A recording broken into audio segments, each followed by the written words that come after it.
o deputado Alexandre Leite, que fez o requerimento inicial para a criação da CPMI das fake news do Congresso e depois abandonou a comissão, depois a CPI da Assembleia Legislativa de São Paulo. Durante o questionamento pela deputada Janaína Pascoal, o deputado relatou que vê uma mudança de foco da CPMI, que teria desistido de tentar caçar a chapa Bolsonaro-Mourão e passado a tentar criar materiais para viabilizar um impeachment do presidente Bolsonaro. Assista. Eu quero parabenizar Vossa Excelência, né? O rigor técnico do requerimento é destacável. Eu vinha acompanhando a CPMI como uma cidadã, né? Assistindo os noticiários, e eu achei bastante surpreendente tudo que aconteceu ali. E na medida em que eu passei a integrar esta CPI, eu busquei, daí já de maneira mais palpável, os depoimentos, a documentação constante dos autos da CPMI. Foi quando me deparei com o requerimento de Vossa Excelência. E como eu, na academia, né, como professora de Direito, sempre estudei bastante o cyberterrorismo, esse tipo de exposição das pessoas mais vulneráveis, eu já tinha uma expectativa, mesmo antes de ler seu requerimento, que essa CPMI iria se debruçar sobre esses crimes graves. E não foi efetivamente o que nós constatamos, né? E quando eu vejo que o requerimento inicial foi esse, ou seja, que as assinaturas dos parlamentares foram dadas para este fim e que a realidade foi outra, completamente diferente, eu passei a querer compreender o que foi que aconteceu, né? Quando a gente olha os documentos que compõem a CPMI, aqueles que estão acessíveis, e nós constatamos que não tem nada de eleição ali, sabe, deputado? Assim, os deputados que foram ouvidos, as pessoas que foram ouvidas, elas levaram muito mais material referente a ofensas, né? Não fake news, ofensas, feitas, né, para várias autoridades públicas em momento posterior à eleição. Tanto é assim que eu fiz um requerimento aqui ao presidente, e ele foi aprovado, de oficiar a CPMI para que nós tenhamos acesso aos documentos sigilosos. Porque o que está público não tem a ver com eleição, são ofensas posteriores. E, haja vista o pedido inicial de Vossa Excelência, o afastamento de Vossa Excelência, o que virou a CPMI, eu entendi, assim, primordial te ouvir. Desculpa. Existe um boato que pode até ser uma fake news também, mas ele é forte, no sentido de que um senhor chamado Luciano Ayan teria participado da confecção daquele material apresentado pela deputada Joyce, e de que ele teria, inclusive, visitado parlamentares para falar sobre essas tais fake news que seriam divulgadas pelos assessores do presidente. Esse senhor, o senhor tem conhecimento se ele participou de alguma coisa? Eu não posso te dizer. Não posso te dizer. Não pode porque não sabe ou porque é sigiloso? Porque é sigiloso. Ok, tudo bem. Não, tudo bem, deputado. E uma pergunta também, uma das sessões que me chamou muito a atenção, Excelência, que aí já não me lembro, acho que Vossa Excelência já não estava, mas gostaria de saber se tem conhecimento sobre algo a respeito. Foi uma sessão em que foi ouvida uma testemunha, eu vou falar o nome da testemunha aqui, pode ter algum equívoco, mas Hans River do Rio. Se eu não me engano, o nome dessa testemunha é Hans River do Rio. Esse senhor foi funcionário de uma empresa que teria sido contratada por políticos para fazer disparos em massa, ao que tudo indica, não declarados nas contas dos políticos que contrataram. Estou dizendo com base no que foi anunciado, eu não estou aqui fazendo afirmações, por favor. Este senhor foi arrolado pela esquerda, e talvez porque a esquerda apurou que ele processou a empresa que era sua empregadora. E quando indagado pelo deputado federal Rui Falcão, né, se o Bolsonaro havia contratado a empresa, Esse senhor, uma pessoa simples, né, de maneira muito automática, respondeu assim: não, o senhor me contratou. Ele afirmou categoricamente que a empresa tinha sido contratada pelo então deputado, que ainda é deputado federal, Rui Falcão, para fazer disparos para sua campanha. E neste momento, foi algo que me chamou muito a atenção, o próprio deputado e outros deputados do PT, que sempre falam, né, que querem tudo muito público, pediram para que a sessão ficasse fechada, né, para que a sessão fosse feita sob sigilo. E esse senhor foi ameaçado de ser processado e assim por diante. O senhor, por acaso, estava presente nessa sessão?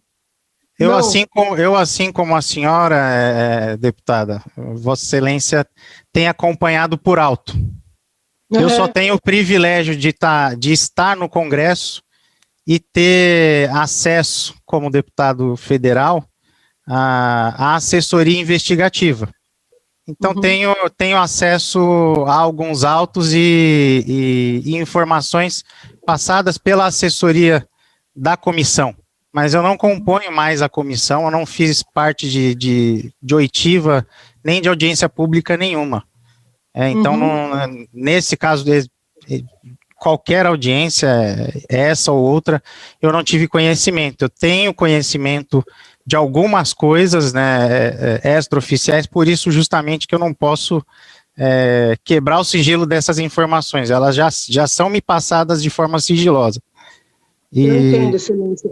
Para concluir, deputada Janaína, por são gentileza. Duas perguntas objetivas.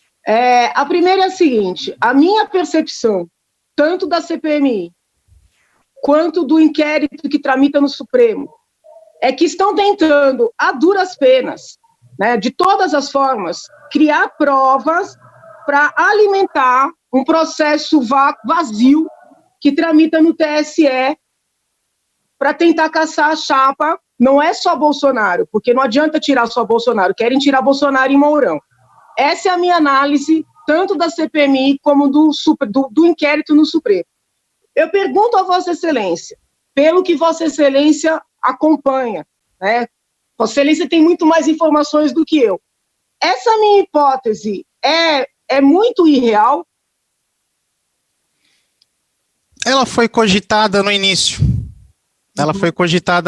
Mas, como eu disse, Vossa Excelência mesmo acabou de dizer, todos os partidos fizeram utilização de alguma plataforma de disparo. Né, algumas utilizaram para fake news, outras não, mas todas utilizaram plataformas de disparo durante a eleição. Então, acabou que se investigar se servir para um, serve para todos. Então, tem que anular todas as candidaturas. Hoje, eu acho que essa tese não vinga mais. Por isso que foi esquecido a linha cronológica do que aconteceu em 2018 e passou a se investigar o que está acontecendo agora. Né, as ameaças, a fábrica, o que está acontecendo agora. Então, acho que essa linha ela foi deixada assim um pouco de lado naturalmente, vamos dizer assim, que as coisas atuais estão sendo mais graves do que caçar a chapa da candidatura ou comprovar que se está utilizando durante o exercício do mandato a máquina pública para produção e aí tentar um impeachment, se for o caso. Acho que essa tese para a esquerda seria mais viável do que tentar caçar a chapa nesse momento. Então, por isso, se foca na investigação atual.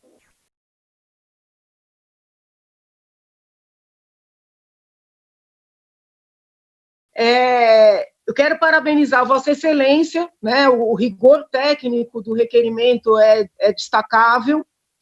Eu vinha acompanhando a CPMI como uma cidadã, né, assistindo os noticiários, e eu achei bastante surpreendente tudo o que aconteceu ali, e na medida em que eu passei a integrar esta CPI, eu busquei, daí já de maneira mais palpável, os depoimentos, a documentação constante dos autos da CPMI. Foi quando me deparei com o requerimento de Vossa Excelência.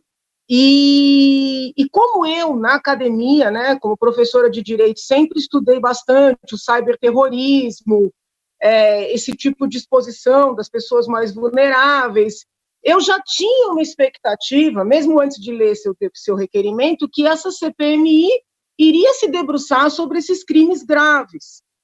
E não foi efetivamente o que nós constatamos, né? E quando eu vejo que o requerimento inicial foi esse, ou seja, que as assinaturas dos parlamentares foram dadas para este fim, e que a realidade foi outra, completamente diferente, eu passei a querer compreender o que foi que aconteceu, né? Quando a gente olha os documentos que compõem a CPMI, aqueles que estão acessíveis, e nós constatamos que não tem nada de eleição ali, sabe, deputado? Assim, os deputados que foram ouvidos, as pessoas que foram ouvidas, elas levaram muito mais material referente a ofensas, né? Não fake news, ofensas feitas, né, para várias autoridades públicas em momento posterior à eleição. Tanto é assim que eu fiz um requerimento aqui ao presidente, e ele foi aprovado, de oficiar a CPMI para que nós tenhamos acesso aos documentos sigilosos. Porque o que está público não tem a ver com eleição, são ofensas posteriores. E, haja vista o pedido inicial de Vossa Excelência, o afastamento de Vossa Excelência, o que virou a CPMI, eu entendi, assim, primordial te ouvir. Então, assim, feito esse preâmbulo, as minhas perguntas começam por aqui. Quando Vossa Excelência requer a instalação e a CPMI é instalada e se decide fazer a eleição da presidência e da relatoria, nós sabemos como é que funciona, né? Um colega liga para o outro, pede apoio. Como é que foi o proceder nesses bastidores dos deputados da direita? Porque a esquerda eu sei que é muito organizada, né? Então,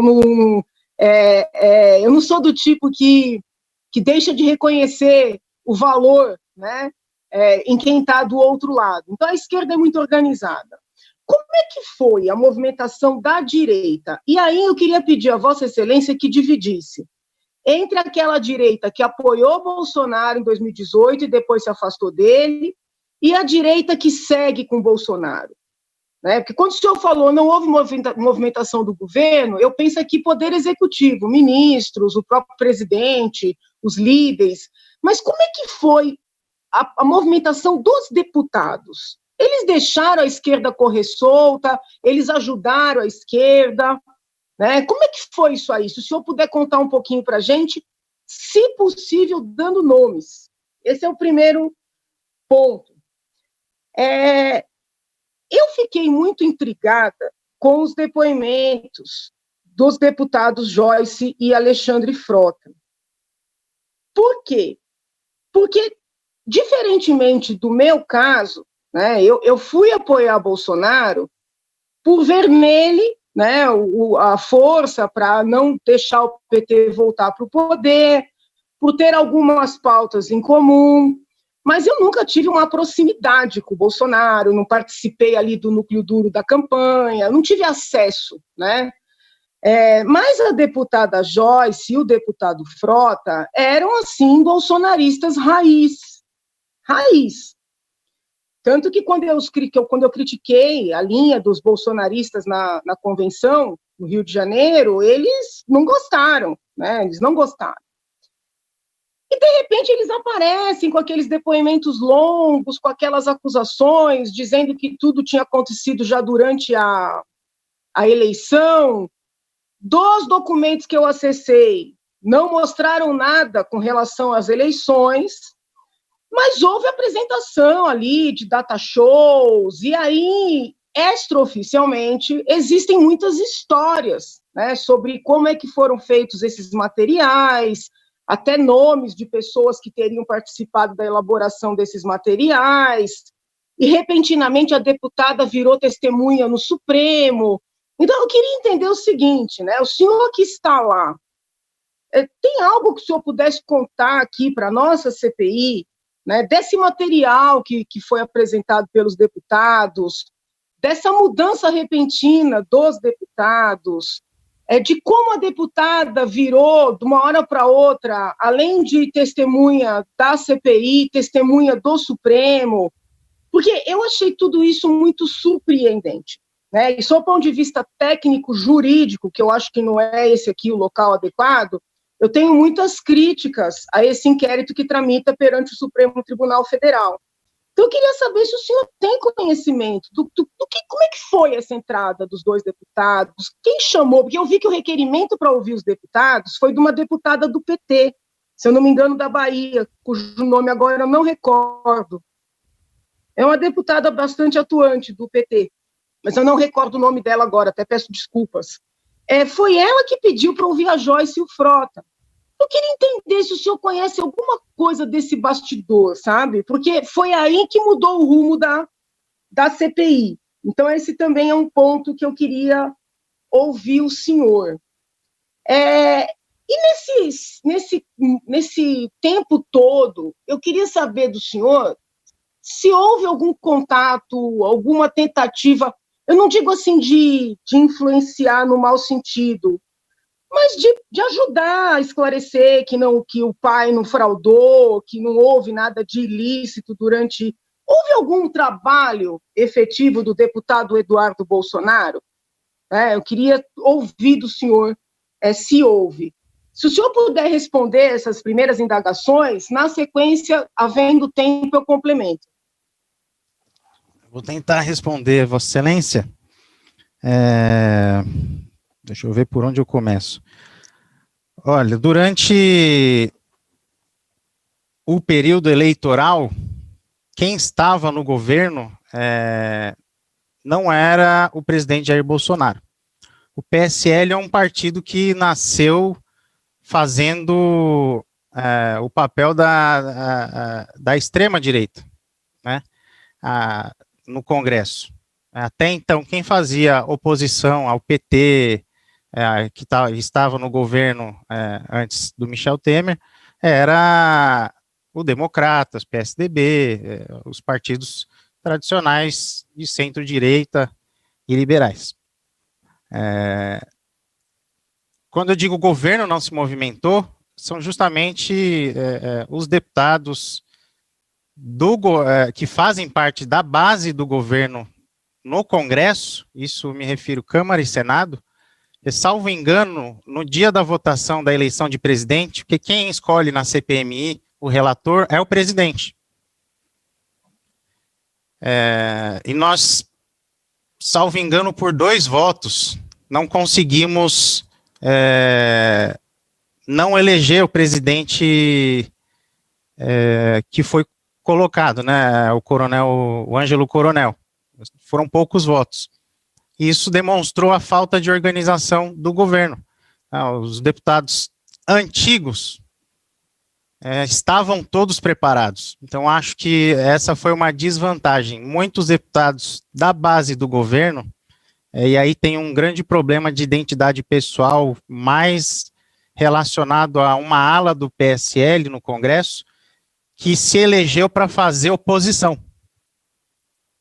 Mas ganharam o governo. E não sabe se defender, não sabe defender a base governista. Então, poucos deputados lá estavam de forma organizada. A esquerda estava toda organizada junto com o centro no Congresso, né? Deputados e senadores. E nós perdemos essa eleição, né, da presidência, infelizmente. Teríamos a possibilidade de colocar, foi cogitado de se colocar o Eduardo Gomes, à época, salvo engano, como presidente. Nós tentamos inviabilizar o Ângelo Coronel, mas acho que foram esses 2 votos, 1 ou 2 votos, nós não conseguimos inviabilizar. E logo após essa eleição eu me retirei da comissão. A questão da Joyce e do Frota, e dessas investigações, por isso que na hora da leitura eu fiz um parênteses quando eu falei cyberbullying sobre agentes públicos. E isso tem sido feito após a eleição do Bolsonaro, quando se ocupa a máquina pública no âmbito nacional, esse poderio de fogo aumenta. Durante as eleições, foi identificado que empresas de forma independente financiavam essa produção, essa rede de produção de fake news. E depois das eleições, que isso se institucionalizou, que passou-se a usar a máquina pública com diversos IPs do governo,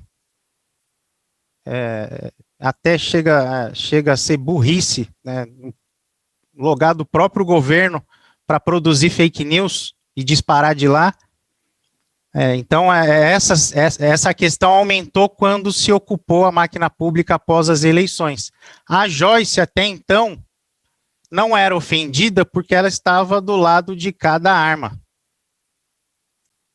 Né? Quem era alvo dessa fábrica de distorção de imagem, de difamação das pessoas, quem estava do lado de lá era a Joyce e o Frota, justamente. Então, quando eles têm essa ruptura com o governo, eles passam a estar na frente do cano e viraram alvo dessa mesma indústria que eles viram funcionar.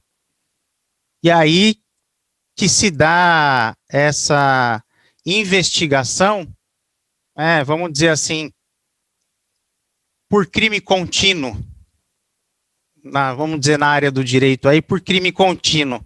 Veio da eleição, então nesse marco temporal, veio da eleição, venceu a eleição, institucionalizou a forma de fazer e continuou. Então, a CPMI está nesse viés, se investigou o que foi feito e agora investiga atualmente como está sendo feito com a utilização da máquina pública. Acho que respondi parcialmente a resposta de Vossa Excelência. Faltou responder alguma coisa? O deputado Eduardo Bolsonaro. O Eduardo Bolsonaro. Eu não posso dizer se ele um dos filhos do Bolsonaro tem envolvimento. Não, a minha pergunta é a seguinte: ele é deputado federal, né? Ele poderia, de alguma maneira, tentar ajudar, vamos dizer assim, pelo menos em tornar a CPMI um pouco mais plural, porque é flagrante, né, que é toda uma orientação. Foi um dos motivos, Janaína, de eu ter saído.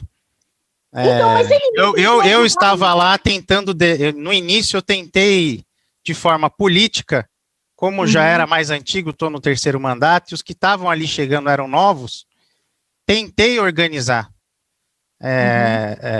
uma base ali, fazendo o papel do próprio que o governo deveria fazer, mas o governo em nada ajudou.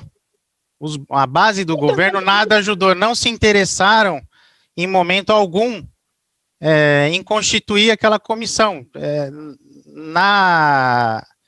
Na cabeça dos deputados novos que entraram ali na CPMI, a investigação seria contra o Bolsonaro, não quero fazer parte disso. Eles esqueceram de que eles têm que fazer parte para não deixar que os excessos ocorram.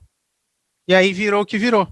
Então na percepção de Vossa Excelência, é só uma imaturidade, não poderia ser uma inércia deliberada? Não, porque foi no início. Ainda não havia a ruptura do PSL, né? Eu digo como base do governo, ainda não tinha essa ruptura. Ela aconteceu durante a CPMI, durante os trabalhos da CPMI. Tudo isso aconteceu, né? Deputado, ela foi instalada logo no início da legislatura. Desculpa. Existe um boato que pode até ser uma fake news também, mas ele é forte, no sentido de que um senhor chamado Luciano Ayan teria participado da confecção daquele material apresentado pela deputada Joyce, e de que ele teria, inclusive, visitado parlamentares para falar sobre essas tais fake news que seriam divulgadas pelos assessores do presidente. Esse senhor, o senhor tem conhecimento se ele participou de alguma coisa? Eu não posso te dizer. Não posso te dizer. Não pode porque não sabe ou porque é sigiloso? Porque é sigiloso. Ok, tudo bem. Não, tudo bem, deputado. E uma pergunta também, uma das sessões que me chamou muito a atenção, Excelência, que aí já não me lembro, acho que Vossa Excelência já não estava, mas gostaria de saber se tem conhecimento sobre algo a respeito. Foi uma sessão em que foi ouvida uma testemunha, eu vou falar o nome da testemunha aqui, pode ter algum equívoco, mas Hans River do Rio. Se eu não me engano, o nome dessa testemunha é Hans River do Rio. Esse senhor foi funcionário de uma empresa que teria sido contratada por políticos para fazer disparos em massa, ao que tudo indica, não declarados nas contas dos políticos que contrataram. Estou dizendo com base no que foi anunciado, eu não estou aqui fazendo afirmações, por favor. Este senhor foi arrolado pela esquerda, e talvez porque a esquerda apurou que ele processou a empresa que era sua empregadora. E quando indagado pelo deputado federal Rui Falcão, né, se o Bolsonaro havia contratado a empresa, esse senhor, uma pessoa simples, né, de maneira muito automática, respondeu assim: não, o senhor me contratou. Ele afirmou categoricamente que a empresa tinha sido contratada pelo então deputado, que ainda é deputado federal, Rui Falcão, para fazer disparos para sua campanha. E neste momento, foi algo que me chamou muito a atenção, o próprio deputado e outros deputados do PT, que sempre falam, né, que querem tudo muito público, pediram para que a sessão ficasse fechada, né, para que a sessão fosse feita sob sigilo. E esse senhor foi ameaçado de ser processado e assim por diante. O senhor, por acaso, estava presente nessa sessão? Eu, assim como a senhora, deputada, Vossa Excelência tem acompanhado por alto. Eu só tenho o privilégio de estar no Congresso e ter acesso, como deputado federal, à assessoria investigativa. Então, tenho acesso a alguns autos e informações passadas pela assessoria da comissão. Mas eu não componho mais a comissão, eu não fiz parte de oitiva, nem de audiência pública nenhuma. Então, nesse caso, qualquer audiência, essa ou outra, eu não tive conhecimento. Eu tenho conhecimento de algumas coisas, né, extraoficiais, por isso justamente que eu não posso quebrar o sigilo dessas informações. Elas já são me passadas de forma sigilosa. Eu entendo, Excelência. Para concluir, deputada Janaína, por São gentileza. duas perguntas objetivas. A primeira é a seguinte: a minha percepção, tanto da CPMI quanto do inquérito que tramita no Supremo, é que estão tentando, a duras penas, né, de todas as formas, criar provas para alimentar um processo vazio que tramita no TSE para tentar caçar a chapa. Não é só Bolsonaro, porque não adianta tirar só Bolsonaro, querem tirar Bolsonaro e Mourão. Essa é a minha análise, tanto da CPMI como do inquérito no Supremo. Eu pergunto a Vossa Excelência, pelo que Vossa Excelência acompanha, né? Vossa Excelência tem muito mais informações do que eu. Essa minha hipótese é muito irreal? Ela foi cogitada no início. Mas, como eu disse, Vossa Excelência mesmo acabou de dizer, todos os partidos fizeram utilização de alguma plataforma de disparo. né? Algumas utilizaram para fake news, outras não, mas todas utilizaram plataformas de disparo durante a eleição. Então, acabou que se investigar se servir para um, serve para todos. Então, tem que anular todas as candidaturas. Hoje, eu acho que essa tese não vinga mais. Por isso que foi esquecido a linha cronológica do que aconteceu em 2018 e passou a se investigar o que está acontecendo agora. Né, as ameaças, a fábrica, o que está acontecendo agora. Então, acho que essa linha, ela foi deixada, assim, um pouco de lado naturalmente, vamos dizer assim, porque as coisas atuais estão sendo mais graves do que caçar a chapa da candidatura ou comprovar que se está utilizando durante o exercício do mandato a máquina pública para produção e aí tentar um impeachment, se for o caso. Entendi. Acho que essa tese para a esquerda seria mais viável do que tentar caçar a chapa nesse momento. Então, por isso, se foca na investigação atual. Entendi. A última agora.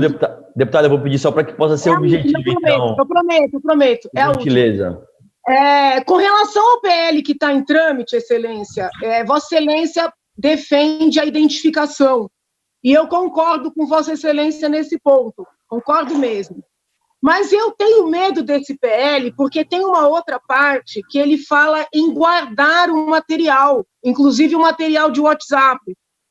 E a minha preocupação, Excelência, é dar muito poder para essas plataformas e, inclusive, mediante esta inovação, facilitar a venda de dados. Então, eu queria, se possível, ouvir Vossa Excelência sobre esta outra parte do PL, não a da identificação, mas a da guarda do material, do conteúdo.